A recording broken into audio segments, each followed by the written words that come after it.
အားလုံးပဲမင်္ဂလာပါခင်ဗျာအခုကျွန်တော်ဆက်ပြီးတော့ဒီ basic Excel lesson ပေါ့နော်ကျွန်တော် lesson number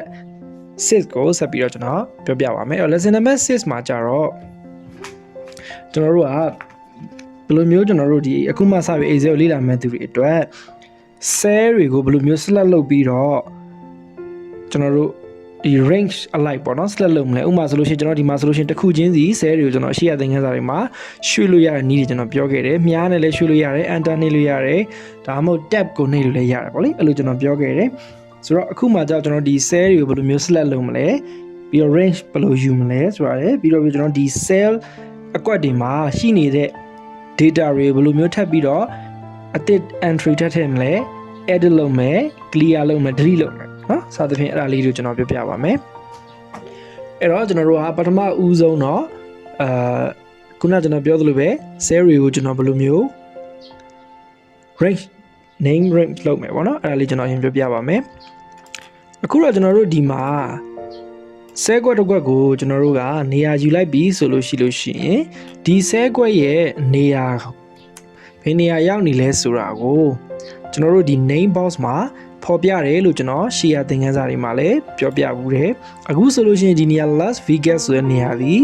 A5 မှာပေါ့ဟုတ်တယ်နော်ဒီမှာ name box မှာ A5 ဆိုပြီးတော့ပြနေတယ်ဒါဟာ A column နဲ့ row number 5တို့ရဲ့စုံတဲ့နေရာဖြစ်တယ်โอเคမယ်နော်ဒါကိုကျွန်တော်တို့ဘယ်လိုမျိုးရွှေ့လို့ရဆိုတာအရှေ့ရသင်ခန်းစာတွေမှာပြောပြခဲ့ပြီးသားဖြစ်တယ်အဲ့တော့ကျွန်တော်တို့ကဒီလိုမျိုးတစ်ကွက်ချင်းစီမဟုတ်ဘဲနဲ့ဒီလို A column B column C column မှာရှိတော့ data တွေအားလုံးကိုရွေးချယ်ခြင်းနဲ့ဆိုရင်တော့ဖြင့်ကျွန်တော်ဘယ်လိုလုပ်မလဲဆိုရင်ဥပမာကျွန်တော်တို့က B column လိုချင်တယ်ဆိုလို့ရှိရင်ဒီ B ဆိုတဲ့အပေါ်မှာမြားလေးကိုထောက်မယ်အဲ့ဒါဆိုလို့ရှိရင်မြားလေးကအခုလိုအမဲအောင်ပြောင်းသွားလိမ့်မယ်အဲ့မှာကျွန်တော်တို့ click တစ်ချက်နှိပ်လိုက်โอเคနော်ဒါဆိုလို့ရှိရင်ဒီမှာ B ဆိုတဲ့ column ကြီးတစ်ခုလုံးကိုကျွန်တော်တို့ကရွေးချယ်ပြီးသားဖြစ်သွားတယ် name box မှာတော့ B1 ပဲပြတယ်တော့ထိတ်ဆုံးဟာပဲပြရတယ်ဒါပေမဲ့ကျွန်တော်တို့အခု select လုပ်လိုက်တာဒီ B column တစ်ခုလုံးဖြစ်တယ်တကယ်လို့ကျွန်တော်တို့က delete ဆိုတာကိုနှိပ်လိုက်မယ်ဆိုရင် B column တစ်ခုလုံး delete ဖြစ်သွားလိမ့်မယ်ဟုတ်ပြီနော်အဲ့တော့ကျွန်တော်တို့က B column တစ်ခုပြီးသွားလို့ရှိရင်ကျွန်တော်တို့က row မှာလည်းဒီလိုပဲ row number 6ရဲ့ data တွေအားလုံးလိုချင်တယ်ဆိုရင် row 6ပေါ်မှာ click ကို mouse ကိုရွှေ့မယ်ဒီလိုမျိုး click နှိပ်လိုက်လို့ရှိရင်ဒီ 6 တစ်ခုလုံး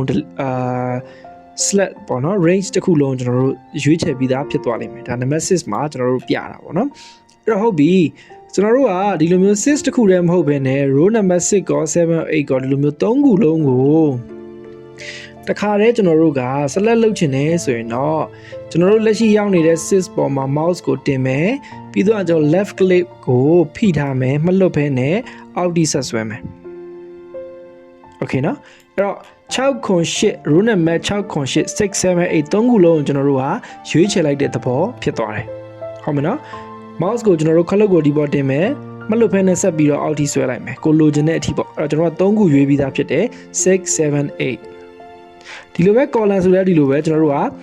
B C D ဆိုတဲ့ column 3ခုလုံးကိုတပြိုင်နက်ရွေးချယ်ခြင်းနဲ့ဆိုရင်ခုနအတိုင်းပဲ B ပေါ်မှာ click တစ်ချက်နှိပ်မယ်ပြီးတော့လို့ရှိရင်ကျွန်တော်အဲ့ click ကိုပြန်မလှုပ်ပါနဲ့ဖိထားပါပြီးတော့လို့ရှိရင် mouse ကိုဖြည်းဖြည်းချင်းဒီဘက်ကိုရွှေ့လိုက်မယ်ဆိုလို့ရှိရင် B C D column 3ခုလုံးကိုကျွန်တော်တို့ရွေးချယ်ပြီးသားဖြစ်သွားမယ်โอเคမယ်နော်ဒါဆိုလို့ရှိရင်ကျွန်တော်တို့ဘယ်လိုမျိုးcolumn alike row alike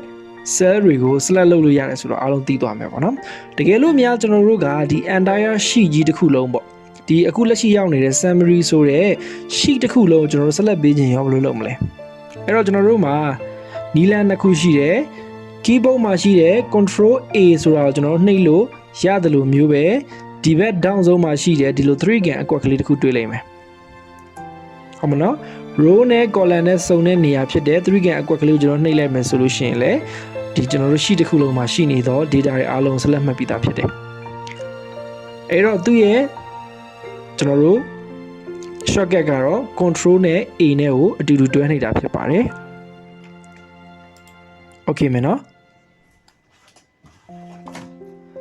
โอเคဒါဆိုလို့ရှိရင်ကျွန်တော်တို့ cell တွေဘယ်လိုမျိုး select လုပ်တယ် range ဘယ်လိုပေးလဲဆိုတော့အားလုံးနားလည်မယ်လို့ကျွန်တော်ယူဆပါတယ်အဲ့တော့ဆက်လက်ပြီးတော့ကျွန်တော်ကဒီ cell အကွက်ထဲမှာရှိတော့ data တွေကိုကျွန်တော်တို့ဘယ်လိုမျိုး edit လုပ်မလဲentry လုပ်မယ်ပြီးတော့ရင် replace လုပ်မယ်ပြီးတော့ရင်ကျွန်တော်တို့ clear လုပ်မယ်ပေါ့နော်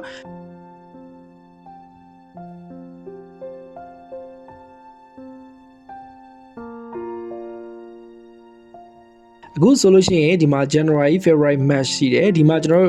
တို့ total ဆိုတဲ့ဟာကိုကျွန်တော်ဒီမှာရိုက်ထည့်မယ်အဲ့တော့ကျွန်တော်တို့ကဒီနေရာမှာ total total ဆိုကျွန်တော်ရိုက်လိုက်မယ်ရိုက်ပြီးတဲ့အခါမှာပြီးသွားပြီဆိုလို့ရှိရင်ကျွန်တော်တို့မှာလုပ်စရာနီလန်က2ခုရှိတယ်ဒီနေရာမှာကိုလိုချင်တဲ့ data ကို entry ထည့်ပြီးတဲ့အခါမှာပြီးသွားပြီဆိုရင်ကျွန်တော် enter ကိုနှိပ်လိုက်လို့ရတယ် okay နော်တကယ်လို့ enter မနှိပ်ချင်ဘူးဆိုရင်လည်းကျွန်တော်ဒီမှာရှိတဲ့အမှန်ချစ်ကလေးကိုကျွန်တော်တို့နှိပ်လိုက်လို့ရတယ်တူတူပဲအဓိပ္ပာယ်ချင်းရအောင်နော် enter နှိပ်ရင်တော့အကွက်ကအောက်ကိုကျသွားမယ်တကယ်လို့ဒီအမှန်ချစ်ကိုနှိပ်ရင်တော့ဒီအကွက်ကလေးအောက်ကိုမကျဘူးပေါ့လေဒါကျွန်တော် data ကိုအသစ်ထည့်တာဟုတ်ပြီနော်တကယ်လို့ကျွန်တော်တို့က data ကိုအသစ်ထည့်တာမဟုတ်ဘဲနဲ့ replace အစားထိုးမယ်ဒီမှာဆိုလို့ရှိရင် Mexico DF ဆိုတာရှိတယ်အဲ့တော့အဲ Mexico DF ကိုကျွန်တော်တို့က Mexico ပဲထည့်မယ် DF ကိုမထည့်ဘူးပေါ့ဆိုတာကျွန်တော်တို့ဒီနေရာမှာအစားထိုးခြင်းတယ်ဆိုလို့ရှိရင်ဒါကြီးကိုကျွန်တော်တို့က delete လုပ်လိုက်စရာမလိုဘူး delete လုပ်လိုက်စရာမလိုဘူးကိုတကယ်လို့ဒီနေရာမှာအစ်စ်ရိုက်ချင်တယ်ဆိုလို့ရှိရင်ရိုက်ချင်တဲ့နေရာကိုကျွန်တော်တို့ cell ကိုရွေးပေးပြီးတော့ကိုရိုက်ချင်တဲ့စာကိုအဲ့အပေါ်မှာပဲဒီတိုင်းရိုက်ထည့်လိုက်ပြီးတော့ enter နှိပ်နေခုနကျွန်တော်ပြောသလိုအမှန်ချစ်ချင်းချက်ပေါ့ဆိုရင်ခုန Mexico DF ဆိုတာမရှိတော့ဘဲနဲ့ Mexico ဆိုတဲ့စာလုံးလေးပဲကျန်တော့မယ်ပေါ့ကြမယ်နော်ဒါတော့ကျွန်တော် replace လုပ်တာအဲ့တော့ delete လုပ်မယ်ဆိုလို့ရှိရင်ကြတော့ကျွန်တော်တို့ကkeyboard မှာရှိတဲ့ delete ဆိုတဲ့ခလုတ်ကိုကျွန်တော်နှိပ်လိုက်လို့ရတယ်လို့မျိုးပဲနောက်ထပ်နီလန်တလန်ကတော့ကျွန်တော်ဒီပေါ်မှာရှိနေတော့ဥမာဒီနေရာကိုပဲပေါ့နော် Mexico ဆိုတဲ့နေရာကိုကျွန်တော်ဖယ်ရှားခြင်းနဲ့ဆိုရင်ဒီကျွန်တော်တို့ဒီအပေါ်မှာဒီလိုမျိုးခဲပြတ်ပုံစံလေးတစ်ခုရှိတယ်အဲ့ဒါလို့ကျွန်တော် click တစ်ချက်နှိပ်လိုက်မယ်ဘေးနားမှာမြားလေးပါတယ်ပြီးတော့သူက clear all လား clear format လား clear content လား clear comment လားဆိုပြီးရှိတယ်အဲ့တော့ကျွန်တော်တို့ကဒီမှာကျတော့စာအုပ်ပဲကျွန်တော်တို့ဖျောက်ချင်တာဖြစ်တဲ့အတွက် clear content ဆိုတော့ကျွန်တော်နှိပ်လိုက်မယ်ဆိုရင်လည်းအတူတူပဲဒီမှာဘာဖြစ်သွားလဲပျောက်သွားတယ်ပေါ့ဟုတ်မယ်နော်အဲ့တော့ keyboard က delete ကိုပဲနှိပ်နေ clear content ကိုပဲနှိပ်နေဘာဖြစ်လဲအတူတူပါပဲဟုတ်မယ်နော်တကယ်လို့ကျွန်တော်တို့ကခုနလိုမျိုးစာအုပ်ပြင်နေတယ်ဆိုရင်ခုန Mexico DF နေရာမှာကျွန်တော်ကဒီအပေါ်မှာထပ်ပြီးတော့ Mexico လို့ရေးလိုက်တယ်အဲ့လိုမျိုးပြင်လဲလို့လည်းရတယ်လို့နောက်ထပ်နီလန်တစ်ခုကဒီ Mexico ဆိုတဲ့နေရာကိုထပ်ပြီးတော့စာပြင်နေတယ်ဆိုရင်စာပြင်နေတယ်ဆိုတာထပ်ထည့်ကျင်တာပေါ့အစအဆုံးပြင်တာမဟုတ်စာလေးပဲထပ်ထည့်ကျင်တယ်ဆိုလို့ရှိရင်ကျွန်တော်ဒီ formula bar ပေါ်မှာထပ်ထည့်လို့ရတယ်အဲ့တော့ကိုပြောင်းနေတဲ့နေရာကို click တစ်ချက်နှိပ်မယ်ပြီးတော့ဒီ formula bar ကိုကျွန်တော်တို့ထောက်လိုက်မယ်ကိုထပ်ထည့်ခြင်းတဲ့စာကိုထပ်ရိုက်ထည့်လိုက်မယ်ပြီးတော့ခုနကျွန်တော်ပြောသလို enter နှိပ်မနှိပ်ဒီအမှန်ချစ်ကလေးကိုကျွန်တော်နှိပ်ပေးလိုက်မယ် okay မယ်နော်အဲ့တော့ဒီမှာဆိုလို့ရှိရင်ဒါကျွန်တော်ထပ်ပြီးတော့ကိုယ့်ရဲ့ data ကိုထပ်ပြီးတော့ edit လုပ်တာပေါ့ပြုပြင်တာဖြစ်တယ်ပေါ့နော် okay ဒါဆိုလို့ရှိရင်ကျွန်တော်အခုရှင်းပြခဲ့တဲ့